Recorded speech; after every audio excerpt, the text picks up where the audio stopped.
ابتدا ہے رب جلیل کے بابرکت نام یا اللہ سے جو ہماری شہرت سے زیادہ قریب ہے۔ میرے بھائیوں میری بہنوں السلام علیکم ورحمۃ اللہ وبرکاتہ۔ امید کرتا ہوں آپ سب خیر و عافیت کے ساتھ ہوں گے۔ اللہ پاک ہم سب کا حامی و ناصر ہو۔ آج کی اس ویڈیو میں جمعۃ المبارک کا انتہائی مجرب اور بابرکت عمل لے کر حاضر ہوا ہوں۔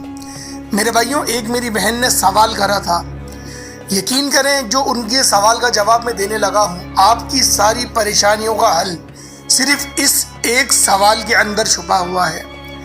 اگر آپ لوگ اس وظیفے کو تو چھوڑیں، صرف میری اس جواب پر عمل کر لیں جو میں ان خاتون کو دینے جا رہا ہوں، یقین کریں آپ کے لیے یہی جواب کافی ہے۔ انہوں نے مجھ سے یہ سوال پوچھا کہ کون سا وقت ہوتا ہے جو قبولیت کا ہوتا ہے، یعنی کہ قبولیت کی گھڑیاں کون سی ہوتی ہیں؟ ویسے اس کے بہت سارے جواب بنتے ہیں، تو ایک جواب تو پہلے میں یہ دینا چاہتا ہوں ان کو کہ آپ یہ مجھے بتائیں کہ کون سا ایسا وقت ہے جس میں دعا قبول نہیں ہوتی؟ ہر ہی وقت ہوتی ہے۔ قرآن میں رب فرما رہا ہے تم مجھ سے مانگو میں تمہیں دوں گا، تو لہٰذا لیکن ایک مجرب وقت رکھا گیا ہے جس وقت ہماری ہر جائز دعا قبول ہو جاتی ہے، چاہے ہم لوگ جائز مانگیں چاہے ہم لوگ ناجائز مانگیں، دعا قبول ہو جاتی ہے۔ اب وہ قبولیت کا وقت کون سا ہے؟ ان کی چند ذرا آپ لوگ احادیث کی روشنی میں جاننے کی کوشش کرتے ہیں۔ پہلا، جب بارش ہو رہی ہوتی ہے، بارش بھی جب دھوپ میں بارش ہو رہی ہوتی ہے، یہ وہ وقت ہوتا ہے جس وقت ہر دعا قبول کر لی جاتی ہے۔ دوسرا وقت، جب آپ کسی غریب کی مدد کرتے ہیں۔ غریب سے مراد کون سا غریب؟ غریب سے مراد وہ غریب جو پرفیکشن نہیں، جس کی مدد آپ لوگ خالص اللہ کی رضا کے لیے کر رہے ہیں، یعنی کہ جس کو دیکھ کر آپ کے دل میں یہ گمان آئے کہ اللہ کا بندہ کتنا بھوکا ہے، چلو میں اس کو اللہ کی رضا کے لیے کھلا دیتا ہوں۔ یہ کیفیت اور یہ احساس اس نیک دعا کے وقت قبول ہونے کا آپ کو سگنل ہوتا ہے۔ اس کے علاوہ جب آپ لوگ رات میں سو کر اٹھتے ہیں، یعنی کہ جب آپ کی آنکھ کھلتی ہے، وہ وقت اگر اس وقت آپ لوگ اللہ پاک سے جس بھی آپ لوگ حالت میں ہیں آپ دعا کریں میرے مالک مجھے وہ عطا کر، یقین کریں بالکل وہ آپ کو عطا ہوگا۔ لیکن بہت سارے بندوں کا یہ اشکال ہوگا کہ ہم لوگ جب سو کر اٹھتے ہیں ہمارا دماغ کام نہیں کرتا، ہمیں یاد نہیں رہتا۔ تو دیکھیں اس کا جواب یہ ہے کہ اللہ پاک آپ کو مانگنے کی توفیق ہی نہیں دیتا۔ اللہ پاک جب آپ کو مانگنے کی توفیق دے گا نا، خود بخود آپ کو یاد آئے گا، آپ اٹھتے ہی اللہ پاک سے وہ چیز مانگ لیں گے اور اللہ رب العزت آپ کو وہ چیز عطا کر دے گا۔ اس کے علاوہ سب سے مجرب وقت، جب جمعۃ المبارک کی نماز پڑھی جاتی ہے، یعنی کہ 4 سنتیں پڑھی، اس کے بعد خطبہ ہوتا ہے۔ خطبہ 2 حصوں میں ہوتا ہے، پہلا خطبہ ہوتا ہے، اس کے بعد جب امام صاحب بیٹھتے ہیں صرف 5 سیکنڈ یا 10 سیکنڈ کے لیے، اس وقت اگر آپ لوگ کوئی دعا کر لیں آپ کی وہ دعا قبول ہے، کیونکہ وہ وقت قبولیت کا ہوتا ہے۔ یہ چند احادیث کی روشنی میں مجھے جو جوابات ملے ان کو میں نے آپ کو ایک بہترین انداز میں سمجھانے کی کوشش کری۔ اس کے علاوہ بھی بہت سارے وقت ہوتے ہیں جس میں دعائیں قبول ہوتی ہیں، لیکن جو مجھے ملے وہ میں نے آپ کو بتلا دیے۔ اگر آپ لوگ ان اوقات کا ہی صرف وہ خیال کریں اور آپ لوگ دعا کر لیں تو انشاءاللہ آپ کے معاملات ان اوقات کے ہی مطابق حل ہو جائیں گے۔ آج کا عمل جمعۃ المبارک کی نماز کے بعد کا ہے۔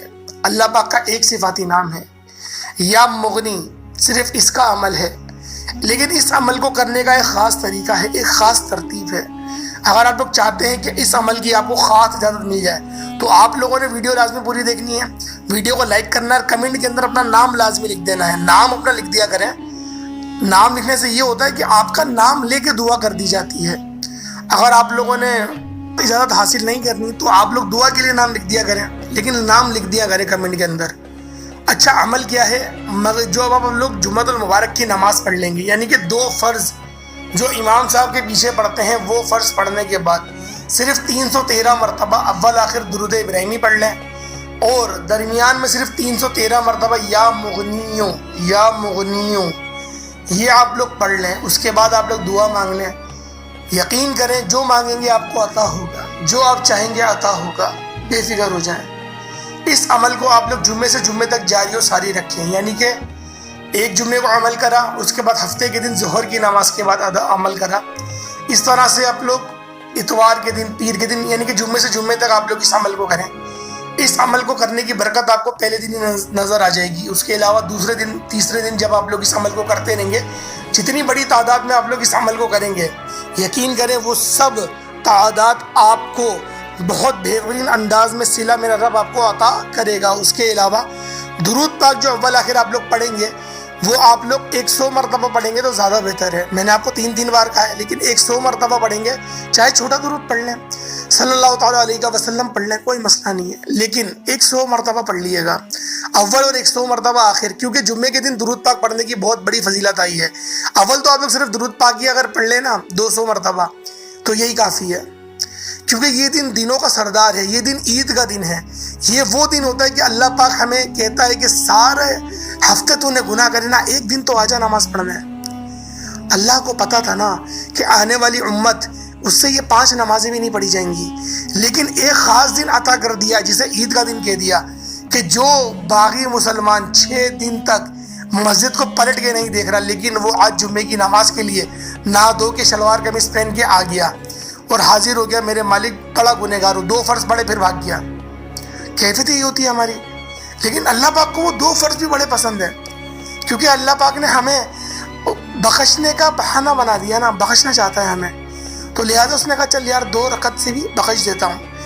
لیکن کتنے ہی وہ پیارے اور کتنے ہی افضل وہ صحابہ تھے جو اپنی سب شب و روز جو اللہ پاک کی عبادت میں گزارتے تھے، اللہ کی رضا کے لیے دوستیاں کرتے تھے، اللہ کی رضا کے لیے تبلیغ کرتے تھے.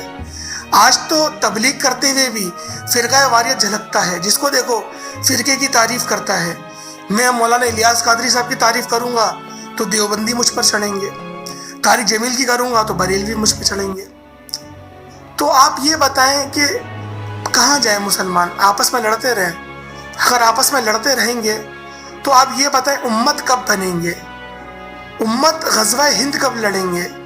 اللہ پاک کے دین کو سر بلند کب کریں گے؟ پستی سے کب نکلیں گے؟ کمنٹ سیکشن میں آپ مجھے اپنی رائے دیے گا کہ کس طرح سے ہم لوگ نکلیں گے. اگر ہم لوگ فرقہ واریت نہیں پڑھنا تھا، انگریزوں کی چالوں کے آگے ہمیں اگر جھک جانا تھا، تو پھر ہم کیا کریں گے؟ کس طرح سے آگے بڑھیں؟ بہرحال جو لوگ دعا کے لیے کہتے ہیں، اللہ پاک ان کی ہر جائز دعاؤں کو قبول و منظور فرمائے، ان کی ہر مشکلات کو پریشانیوں کو دور فرمائے. اللہ پاک ان کے درجات میں بلندی عطا فرمائے، ان کے والدین کو سلامت رکھے. اور جو بھی بھائی مجھے دعا کے لیے کہتے ہیں، دیکھیں میں دعا ہر کسی کو دیتا ہوں، کمنٹ بھی ہر کسی کا پڑھتا ہوں، جواب دینا تھوڑا مشکل ہو جاتا ہے تو معذرت چاہتا ہوں. آج کل تھوڑے معاملات بہت زیادہ یہ مصروف ہو، اس وجہ سے انشاءاللہ پھر ملاقات ہوگی. تب تک کے لیے اجازت دیں. السلام علیکم ورحمۃ اللہ وبرکاتہ.